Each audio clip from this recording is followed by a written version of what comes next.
ہم تنظیمی ساتھیوں کی ذاتی زندگی میں سماجی رشتوں کی بنیاد یعنی کہ دوستی دشمنی کا معیار صرف اس نقطے پر تھا کہ کوئی بھٹو مخالف ہے یا بھٹو کا چاہنے والا۔ بھٹو مخالف قریبی دوست اور رشتہ داروں کو صرف اس لیے چھوڑ دیا کہ بھٹو کی پھانسی پہ وہ لوگ افسردہ تو تھے، مگر کیونکہ ماضی میں بھٹو کے مخالفوں میں سے تھے، اس لیے ہم نے ان کی افسردگی کو دیکھ کر اپنے دل میں کوئی نرم گوشے پیدا نہ کیے۔ ہم لوگ بھٹو کی حقیقی اولاد نہ تھے، لیکن اس کی شہادت کے بعد ہمیں ان لوگوں سے شدید ترین نفرت ہو گئی جو بھٹو یا پیپلز پارٹی کے طرفدار نہ تھے، مگر خدا کی قسم اس نفرت کی شدت میں 30 سال بعد بھی رتی بھر کمی پیدا نہیں ہوئی۔ ہزاروں مثالیں ہیں کہ بھٹو سے پیار یا دشمنی کی بنیاد پر نوبتیں طلاقوں تک آ پہنچی۔ مجھے یاد ہے کہ اسی نفرت و محبت کی بنا پر ہم نے کتنوں کے سر پھاڑے اور کتنوں سے ماریں بھی کھائیں، اور اگر کسی نے بھٹو خاندان کے فرد کا نام بھی بدتمیزانہ انداز میں لیا تو ہم نے یہ نہیں دیکھا کہ اس کا رتبہ کیا ہے یا وہ جسمانی طور پر کتنا توانا ہے، بس شدت جنون میں آ کر بھرپور طریقے سے اس کا منہ توڑ جواب دیا۔ اور یاد رکھو، جب تک عشق و چاہت میں اس دیوانہ وار جنون کی آمیزش نہ ہو تو محبت کے دعوے میں خالی پن اور تشنگی کا احساس کھوکھلا کر دیتا ہے۔ اس لیے میں اپنے عظیم ساتھیوں کی بھٹو کی محبت میں سچے جذبوں کی پختگی کی قسم کھا کر کہتا ہوں کہ ہم بے نظیر اور زرداری جیسے غدار نہیں ہیں، جنہوں نے قوم کے معمار ذوالفقار علی بھٹو، غریب عوام کے یار ذوالفقار علی بھٹو، پاکستان کی سالمیت کے غم خوار ذوالفقار علی بھٹو، اسلامی دنیا کے سپہ سالار ذوالفقار علی بھٹو، سامراجی ناخداؤں کے خلاف تلوار ذوالفقار علی بھٹو، صہیونیت کے بدنما چہرے پہ وار ذوالفقار علی بھٹو، جو تھا شیر کی للکار ذوالفقار علی بھٹو کی شہادت پہ مٹھائیاں تقسیم کرنے والوں، اس کی موت کے پروانے پر دستخط والے قلم کو بہترین تاریخی قرار دینے والوں، اس عظیم رہنما کے خون ناحق سے اپنے ہاتھ رنگنے والوں سے جو دوستی کا ہاتھ ملایا ہو۔ اب اگر کوئی بغیرتی کو سیاست کے سر پر 7 پھیرے دے کر مصلحت کی نظر اتارنے کے شوق میں خود ہی ننگا ہو جائے تو ہر کوئی چچا غالب جیسا طاق نظر درویش تو نہیں ہو سکتا۔ یقیناً ایسے ہی کوتا نظر بے مروتوں کے لیے فرما گئے ہوئے ہم جو مر کے رسوا ہوئے کیوں نہ غرق کے دریا۔ شہید وہ ہے جو خلق خدا کی فلاح کے لیے انسانیت کے روشن چراغ کی کرنوں سے لبریز ہو کر ظلمت کے اندھیروں کو مٹانے کے لیے خود مٹ گیا۔ اقتدار کے حصول کے واسطے مرنے والے تاریخ میں مردہ کہلواتے ہیں، نہ کہ شہید۔ یہ قانون میرا بنایا نہیں۔ جو ضیاء کے ساتھ یا ضیاء کے حواریوں کے ساتھ کسی قسم کا براہ راست یا بلا واسطہ میل جول رکھے گا وہ پیپلز پارٹی کا غدار ہوگا۔ پیپلز پارٹی میں یہ اصول تو خود بے نظیر نے 1977 کے مارش اللہ کے بعد بنایا تھا، اور پارٹی کے پرانے پاپی حضرات جانتے ہیں کہ بڑے بڑوں کو پارٹی سے اس جرم کی پاداش میں نکالا گیا کہ فلاں جرنل یا جج سے ملنے کے شبے پر غدار قرار دے کر نکالا گیا ہے۔ یہاں تو شبے کی گنجائش بھی نہیں کہ بے نظیر جانتی تھی کہ کس کے ہاتھ اس کے باپ کے خون سے رنگے، کس نے مٹھائیاں تقسیم کی۔ اس کے باوجود ایسے افراد سے نہ صرف تعلق رکھا گیا بلکہ شہید بھٹو کی پارٹی کی باغ دوڑ ایسے غلیظ ترین افراد کے ہاتھوں سونپ کر اپنے ہی باپ کی روح کو مجروح کرتی پھرے تو پارٹی لائن کے مطابق بے نظیر زرداری جہانگیر بدر غدار ہیں یا نہیں؟ ہے کوئی مائی کا لال زرداری پارٹی کا چمچہ خرچہ جو میری باتوں کا جواب دے پائے؟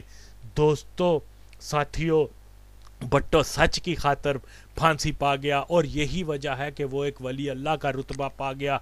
حق کا ساتھ کبھی نہ چھوڑو، اس لیے اگر خود پر بھروسہ ہے، اگر ثابت قدم ہو، اگر اپنے قائد کی روح کو خوش کرنا چاہتے ہو تو آؤ بے نظیر اور زرداری نے جو ایک عوام دوست پارٹی کو شیطان کے چیلے ضیاء کی باقیات سے بھرتی کر کے بدبودار کر دیا ہے، اٹھو اس کے خلاف بغاوت کا علم ہاتھ میں اٹھا لیں اور شہید بھٹو کی پارٹی کو وہی رنگ اور روپ واپس دے دیں جس کی تمنا لیے وہ تختہ دار پہ جھول کر ہمیشہ کے لیے امر ہو گیا۔ میں ایک بات کو واضح کر دوں کہ اس وقت میرا تعلق کسی پارٹی گروپ یا تنظیم سے ہرگز نہیں۔ جس پارٹی نظریے اور فکر کو پسند کر کے پاکستان کی بہبود و سلامتی کے لیے میدان عمل میں آیا تھا، اس پارٹی اور نظریے کا قاتل بے نظیر بھٹو کے علاوہ کوئی دوسرا نہیں ہے۔ میری شدید ترین خواہش یہی ہے کہ بھٹو شہید کی جس انقلابی عوامی پارٹی کو بے نظیر من و مٹی میں دفن کر کے خود بھی تاریخ میں ایک ناکام اور بدعنوان کردار کا نام چھوڑ کر فنا ہو چکی ہے، میں اس ہی پارٹی کو پھر سے حقیقی طور پر ایک ترقی پسند، غریبوں کی امنگوں کی ترجمان، جاگیرداروں، سرمایہ داروں، لٹیروں، بتہ خوروں، ضمیر فروشوں، کرپٹ راشی اور معاشرے کے بدترین افراد کی اجارہ داری سے پاک دیکھنا چاہتا ہوں کہ یاد رکھو، آج اگر کوئی ویژن، کوئی نظریہ، کوئی روڈ میپ پاکستان کو اپنی تاریخی کی بدترین دلدل سے نکال سکتا ہے تو وہ صرف اور صرف بھٹوازم ہی ہے۔ جس جمہوریت کے لیے بھٹو، جھرنا اور ادریس عثمان بلوچ جیسے ہزاروں ساتھیوں نے جان کے نذرانے پیش کیے، جس نظام کے لیے ہزاروں لاکھوں ساتھیوں نے بدترین سکنجے، مصائب اور مدتوں زندہ خانوں کی وحشت ناکیاں برداشت کیں، اس کے پیچھے کار فرما اس نظام کا راج تھا جو بھوکے کے پیٹ میں روٹی ڈال سکے، چند انسانوں کے ہاتھوں خلق خدا کا استحصال نہ ہونے پائے، غریب عوام کا اقتدار کی طاقت میں نمایاں کردار ہو، ریاستی ادارے مراد یافتہ اقلیتی طبقے کے مفادات کی رکھوالی کے بجائے پسے ہوئے اکثریتی طبقے کے مفاد کے پاسدار بن جائیں، اور جو کوئی بھی اس نظام کے نفاذ کے لیے سولی، اذیت خانوں یا زندوں کی بینٹ چڑھا، وہ شہید اور دھرتی کا غیور فرزند ہی جانا جائے گا، اور جس نے اس نام نہاد جمہوریت کے فروغ کو رواج دیا جو شہید کارکنوں کی نوخیز جواں سولی پہ لٹکی لاشوں کے سہارے اقتدار میں آ کر سرے کے محل بنوائے، بھوک و افلاس کے ستائے کروڑوں غریبوں کے منہ سے لقمہ چھین کر سوئس اکاؤنٹ میں جمع کروائے، تو کون ایسے روسیا بد کرداروں کو شہید جمہوریت کلوائے؟ یہ لوگ اس وقت بھی مردہ تھے جب اس زمین پہ چلتے تھے، اٹھتے تھے، سانس چلتی تھی، نبض کی رفتار ٹھیک، کھاتے پیتے تھے، مگر پھر بھی مردہ۔ کہ یہی فرق ہوتا ہے شہید اور مردے میں، کہ صرف سانسوں کی آمد جامد ہی زندگی کا نام نہیں ہوتی، کہ جن کے ضمیر مردہ ہو جائیں وہ کبھی بھی شہید کے اعلیٰ رتبے میں فائز نہیں رہتے۔ کل کو زرداری کو کسی نے مار دیا تو کیا وہ بھی شہید ہوگا؟ یقیناً خلق خدا کے حقوق پہ ڈاکہ ڈالنے والے کبھی بھی شہید نہیں ہوتے، تو پھر شک کی گنجائش نہیں کہ بے نظیر بھی اس ہی جرم کی مرتکب ہے۔ اس لیے جس شیخ رشید نے بھٹو صاحب پر قاتلانہ حملہ کیا تھا، جن چودھریوں نے پین کی فرمائش کی تھی، جس بابر اوان نے مٹھائیاں تقسیم کی تھیں، وہ اگر بے نظیر کو شہید کے نام سے یاد کریں اور اس کے عظیم والد کو قاتل، غدار، زانی، شرابی ہی قرار دیں تو پھر فرق نمایاں بھی ہوتا ہے اور میرے بیان کی دلیل بھی مل جاتی ہے۔ یہاں چند ایک واقعات کا ذکر کرتا ہوں کہ لوگ جان سکیں کہ جس شخصیت کو پاکستان میں کچھ حلقوں میں بہت بڑا لیڈر، اعلیٰ تعلیم یافتہ اور اعلیٰ کردار کے طور پر پیش کیا جاتا ہے، دراصل یہ سارے لقب حقائق کے کوسوں دور ہیں۔ بتا چکا ہوں، جو فیملی کو صحیح طریقے سے رہنمائی نہ کر پائی وہ کیسے اس خداداد صلاحیت کی مالکہ ہو سکتی ہے کہ اتنی بڑی قوم کی رہنما بن پائے۔ اس لیے بے نظیر کو عظیم لیڈر ماننے والے جہانگیر دربدر خاک بسر، نہید بے وجدان اور بابر بدعنوان عظمت کی الف بے سے ہی نابلد ہیں۔ جہاں تک اعلیٰ اقدار کی بات ہے تو 1984 میں بے نظیر ایک دن کے لیے طرابلس کرنل قذافی سے ملاقات کے سلسلے میں آئی اور بے نظیر نے انکل قذافی سے بے شمار درخواستوں میں سے ایک یہ بھی دی کہ پاکستان میں پیپلز پارٹی کے گرفتار شدگان کے گھروں میں مالی امداد کے لیے پارٹی کو فنڈز درکار ہیں۔ کرنل صاحب نے فوری $12 لاکھ بی بی کو عنایت فرما دیے۔ لندن واپسی پر بی بی نے پارٹی کے کچھ ذمہ داروں افراد کی ڈیوٹی لگائی کہ وہ گرفتار افراد کی لسٹ تیار کریں تاکہ ان افراد کی مالی امداد کی جا سکے۔ اہل ذوالفقار اور پیپلز پارٹی کے کوئی 900 افراد یا گھرانوں کی لسٹ تیار ہو گئی تو لندن میں باقاعدہ اعلان کیا گیا کہ پارٹی نے ہر قیدی گھرانے میں $2,000 سے $3,000 جتنی رقم بھجوا دی ہے اور یہ رقم ان افراد کو مل بھی گئی ہے۔ اس اعلان فتح کشمیر کا جشن لندن کے جیلوں نے بے نظیر بھٹو کی تصویر کے فلک شگاف نعروں سے اس جوش سے لگایا ہوگا کہ ان نعروں کی صدائیں کرنل قذافی شہید کے باب العزیزیہ کے در و دیوار سے نکل کر اس کے خیموں تک بھی سنائی دی ہوں گی۔ اس واقعے کے کافی دنوں بعد ایک دن دمشق کے ایک بڑے ہوٹل فندق الشام میں شاہ نواز بھٹو نے اپنی ایک پسندیدہ چائنیز ڈش روسٹڈ ڈک پہ ہم سب یعنی سہیل سیٹھی، احسان بٹی، سردار سلیم، مرتضیٰ بھٹو اور ایک عراقی دوست کو مدعو کیا، اور دوران گفتگو مرتضیٰ نے بتایا کہ اب میں بہت ریلیف ہوں کہ ہمارے گرفتار ساتھیوں کے گھروں میں بہت اچھی خاصی مالی امداد ہو گئی ہے، اب کئی ماہ تک ان لوگوں کو مالی مشکلات کا سامنا نہیں کرنا پڑے گا۔ یہ کہتے ہی میر صاحب نے مجھ سے مخاطب ہوتے ہوئے پوچھا، کیوں سالم، اب تو آپ سیٹسفائیڈ ہو کہ آپ کے گھر $3,000 مل گئے ہیں؟ یہ خبر کیونکہ میرے لیے نہیں تھی اس لیے میں کوئی جواب نہ دے پایا، اور اگلے دن میں نے پاکستان رابطہ کیا تو مجھے بتایا گیا کہ لندن سے بے نظیر نے 250 پاکستانی روپے جتنی رقم پارٹی لیڈر رانا شوکت کے ذریعے بھیجی تھی، مگر وہ رقم ہم نے شکریہ کے ساتھ واپس کر دی۔ میں نے بھٹو برادران کو جب اصل صورتحال کا بتایا تو وہ بہت حیران ہوئے۔ شاہ نواز نے بڑے بھائی سے مخاطب ہوتے ہوئے تیزی سے کہا، "Isn't it unbelievable? Only $250 out of $1.2 million?" اس صورتحال پر مرتضیٰ بہت حیران ہوا اور کہنے لگا کہ میں معلوم کر کے بتاؤں گا کہ کس ساتھی کو کتنی رقم ادا کی گئی ہے۔ اپریل 1985 میں جن دنوں مرتضیٰ اور شاہ نواز میں کشیدگی پائی جاتی تھی، مرتضیٰ بھی بہت پریشان رہتا تھا۔ ایک دن اس نے بتایا کہ قذافی نے جو مالی امداد گرفتار شدہ کے لیے دی تھی، بے نظیر سے میں نے بہت بار اس بابت دریافت کیا کہ امداد کا کثیر حصہ ساتھیوں تک کیوں نہیں ملا، لیکن آج تک مجھے اس کا کوئی سالڈ جواب نہیں ملا۔ میر صاحب نے مزید بتایا کہ چاچا صفدر حمدانی کی کسی بہن کو بے نظیر نے اپنا پرسنل سیکرٹری مقرر کیا ہے، جس کے بارے میں ہمیں یہ معلومات ملی ہیں کہ وہ راول پنڈی میں ایک جرائم پیشہ گروہ کی سربراہ تھی، جو لوگوں سے پیسے وصول بیرون ملک بھیجنے کے پیسے وصول کر کے خود غائب ہو جاتی تھی۔ یہ خاتون پیپلز پارٹی کی کوئی سرگرم کارکن بھی نہیں ہے، اس لیے اس نے لندن میں لوگوں کو بے نظیر سے ملاقات کروانے کا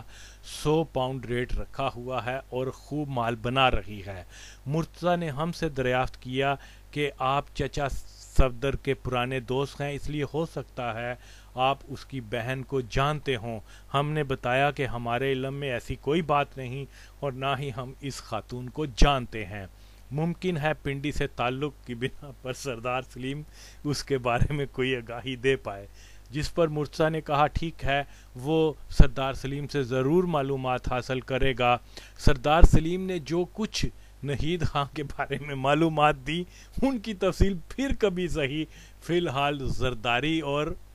مرتضیٰ کے اختلافات کی بابت جو معلومات میرے علم میں ہیں وہ شیئر کرنے سے قبل میں یہ بتانا چاہتا ہوں کہ میں حیران ہوں اس نام نہاد شہید جمہوریت کی معصومیت پہ کہ لاکھوں کے مجمع میں پنڈی کو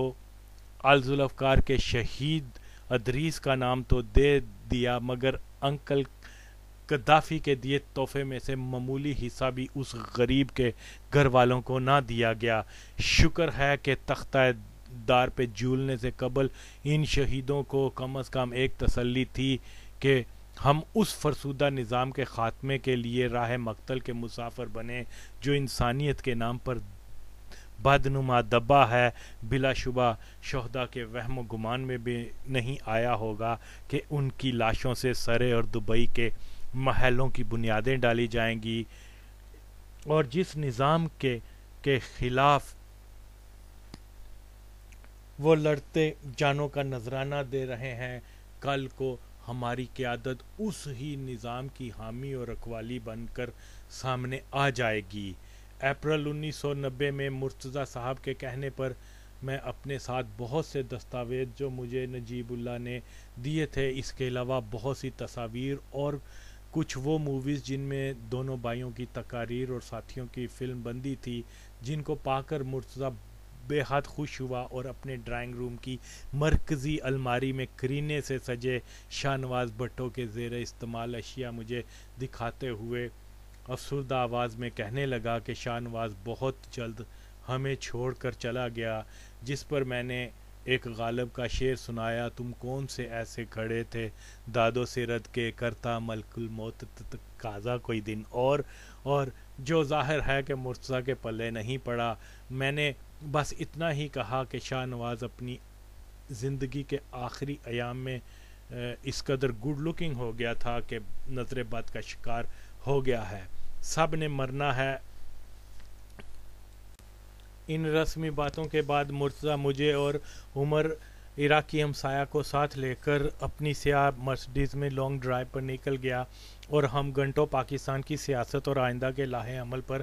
گفتگو کرتے رہے کہ اچانک مرتضیٰ نے بتایا کہ چودھری ظہور الہی کے بیٹے اپنے باپ کا بدلہ لینا چاہتے ہیں۔ یہاں کی سیکیورٹی والوں نے کچھ مشکوک پاکستانیوں کی تحقیق کی ہے، جن سے معلوم ہوا ہے کہ وہ لوگ ظہور الہی کے بیٹوں کی طرف سے مجھے قتل کرنے کے لیے بھیجے گئے تھے، جس پر میں نے کہا کہ چودھری خاندان یقیناً مافیا ہے اور آپ پر اٹیمپٹ کروا سکتے ہیں۔ کچھ دیر خاموشی کے بعد مرتضیٰ نے بتایا کہ بھٹو شہید کی پارٹی اب آہستہ آہستہ زرداری کے کنٹرول میں جا رہی ہے اور وہ بندہ دل کھول کر کرپشن کر رہا ہے۔ علاوہ ازیں مرتضیٰ نے کافی سخت جملے زرداری کے بارے میں کہے، جس پر میں نے ہمت کر کے میر صاحب کو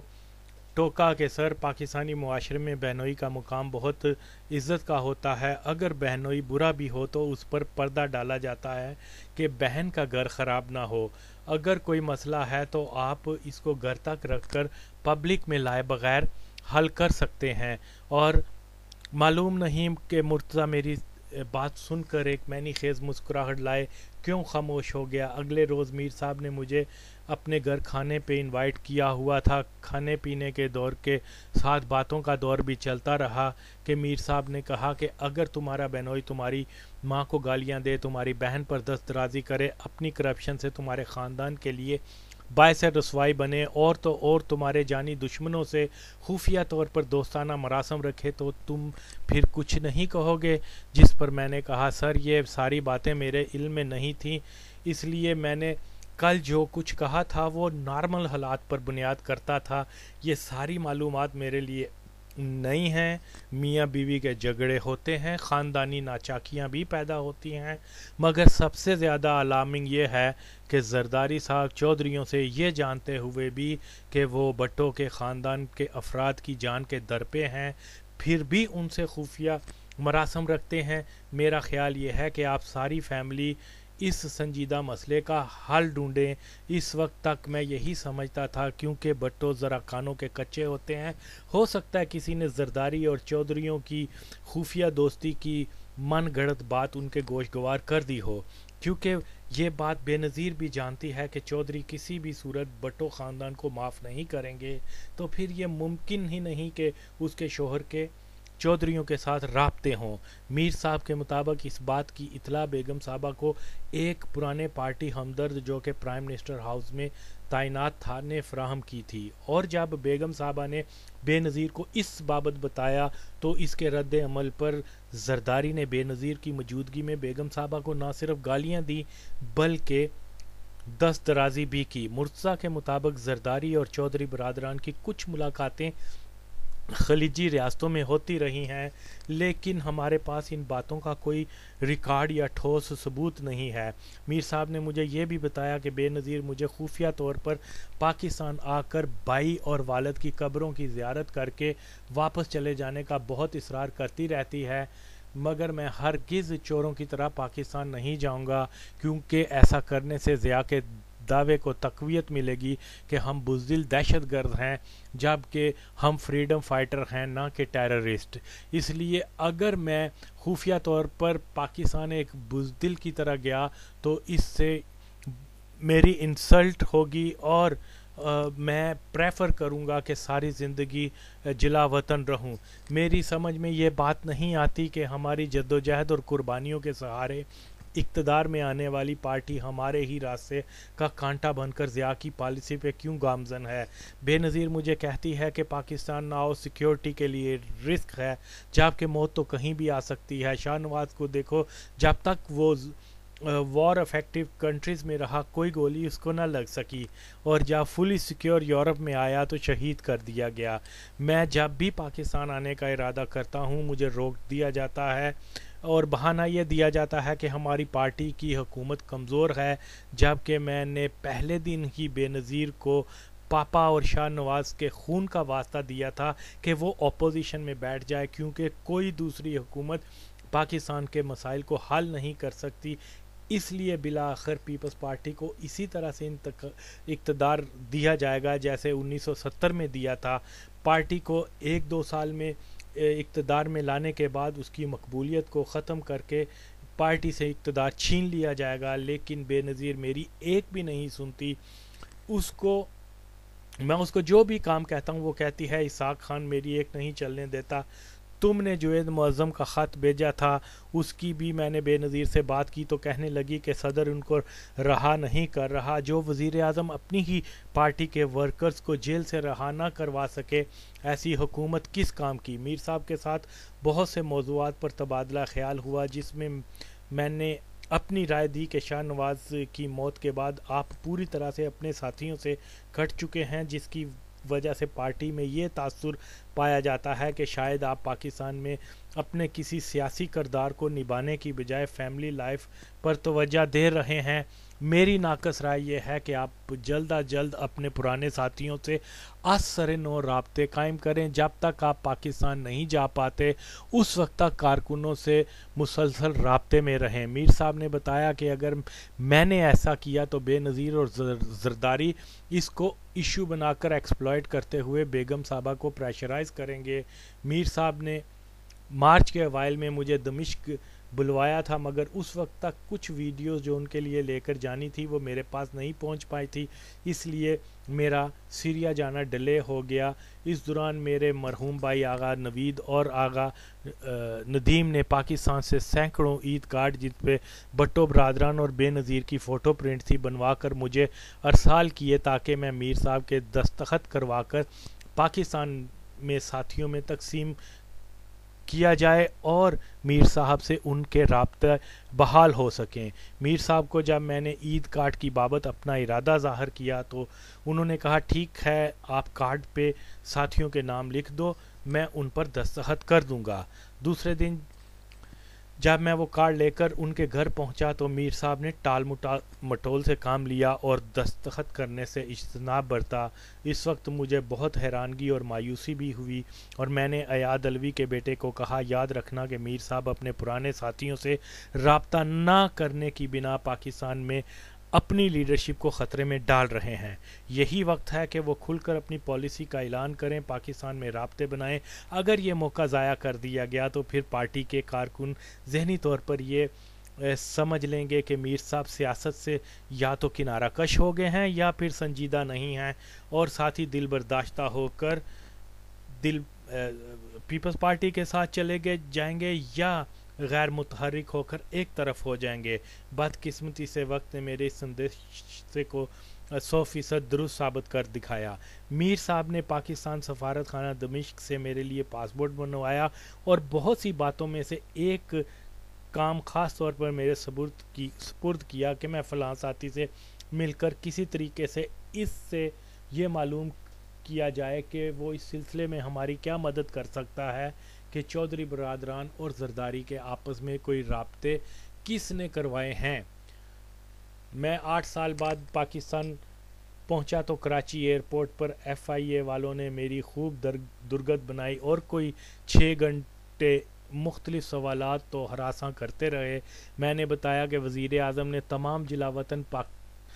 کو پاکستان آنے اور عام معافی کا اعلان کیا ہوا ہے، جس کے جواب میں وہ میرا مذاق کرتے رہے اور بتایا کہ وزیر اعظم نے یہ بھی حکم دیا ہے کہ دہشت گردوں کو پکڑا جائے۔ تم لوگوں کے نام ابھی تک بلیک لسٹ میں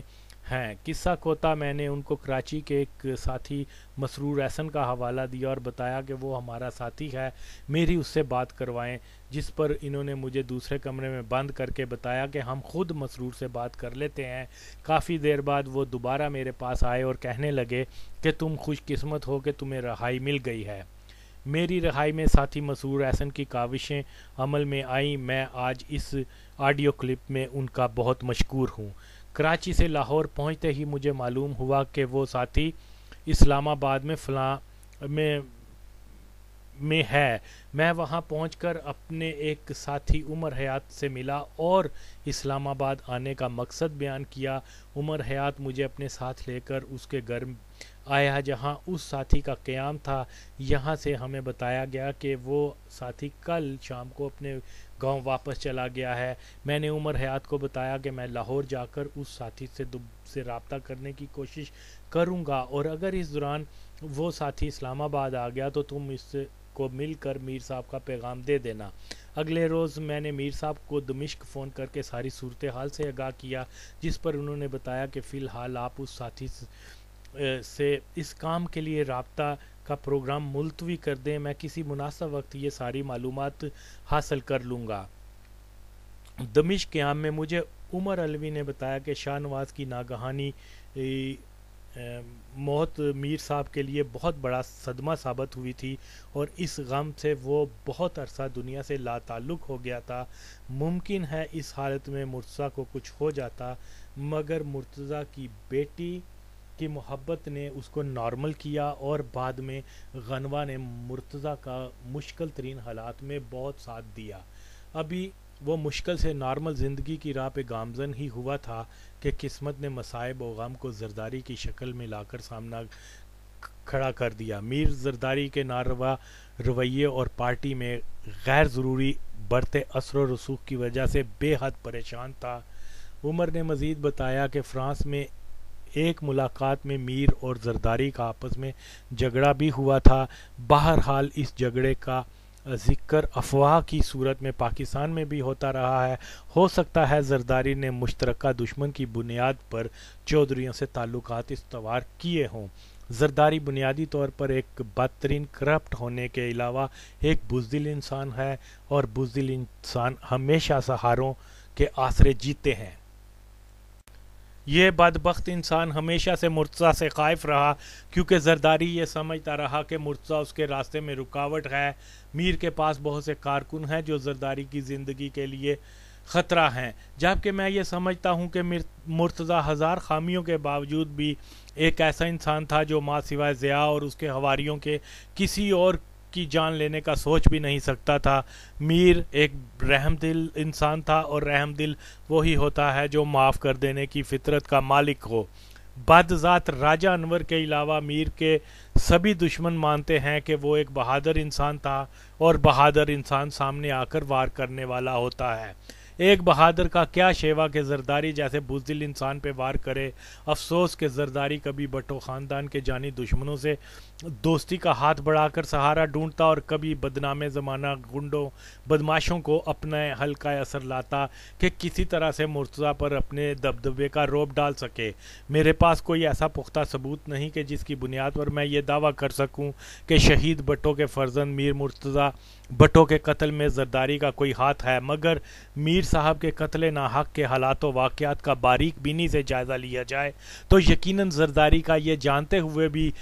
کہ بھٹوز اور چودھریوں کی آپس میں قتل کی بنیاد پر دشمنی ہے، پھر بھی اپنی زوجہ کے دشمن خاندان سے خفیہ مراسم کا کیا مطلب ہے؟ بدماشوں کو ہائی پروفائل کے قتل کرنے کی آفر کا کیا چکر ہے؟ اس ضمن میں بہت سی باتوں کی دلیل چاہتے ہوئے بھی مجبوری کے باعث سامنے نہیں لا سکتا، لیکن سچ یہی ہے کہ زرداری بھٹو خاندان کا کبھی بھی خیر خواہ نہیں تھا۔ بے نظیر احمق تھی جو زرداری سے یک طرفہ عشق میں اندھی ہو جانے کی وجہ سے اس کا اصل روپ نہ پہچان سکی، جس کا نتیجہ مرتضیٰ کی ناگہانی موت پر اختتام پذیر ہوا۔ میرے بیان اور تحقیق میں بلے ثبوت کا فقدان سہی، مگر اگر زرداری سچا ہے تو پھر عوام کو اپنی سچائی کا کوئی عملی نمونہ تو دکھائے۔ میرا اندازہ ہے کہ میر صاحب کے بزدلانہ قتل میں ایجنسیوں کے وہ جماعت اسلامی کے حامی بھٹو اور بائیں بازو مخالف عناصر جو ضیاء دور میں بھرتی کیے گئے تھے، چودھری برادر مافیا جس کا پولیس میں بہت کنٹرول ہے، اور زرداری کی ملی بھگت شامل ہے۔ مرتضیٰ بھٹو جب واپس پاکستان آیا تو وہ یہاں کے زمینی حالات سے، لوگوں کے منافقانہ چال چلن، بول بچن جیسے حربوں سے بلد نہیں تھا، اور بدقسمتی سے پاکستان آنے سے قبل میر صاحب نے کسی بھی پرانے ساتھی سے نہ رابطہ کیا اور نہ ہی مشورہ لیا۔ احسان بٹی جیسے جوکر یا سہیل سیٹھی جیسے غیر سیاسی میر صاحب کو کیا خاک مشورہ دے سکتے تھے؟ اس لیے چودھریوں نے پولیس کے ذریعے اور زرداری نے اپنے بندوں کو میر صاحب کے قریبیوں میں شامل کر لیا، اور جیسے ہی ایجنسیوں نے گرین سگنل دکھایا، پہلے میر صاحب کو ایجنسی اور زرداری کے ایجنٹوں کے تعاون سے پولیس تھانے پر حملہ کروا کر میر صاحب کو قانون ہاتھ میں لینے والا کے طور پر ثابت کر دیا۔ ظاہر ہے یہ سب ڈرامہ تھا کہ تاثر یہی ملے کہ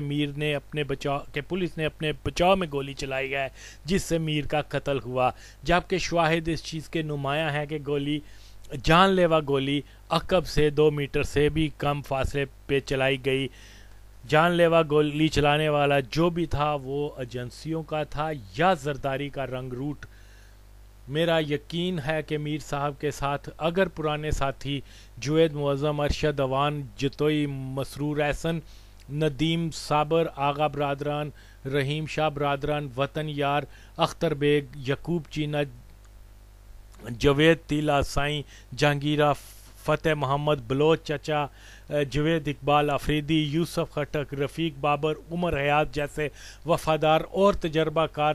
ساتھی ہوتے تو دشمنوں کو میر صاحب تک پہنچنے کے لیے 100 بار سوچنا پڑتا۔ مرتضیٰ کا قتل ایک بہت بڑا المیہ تھا، اس کی بیوہ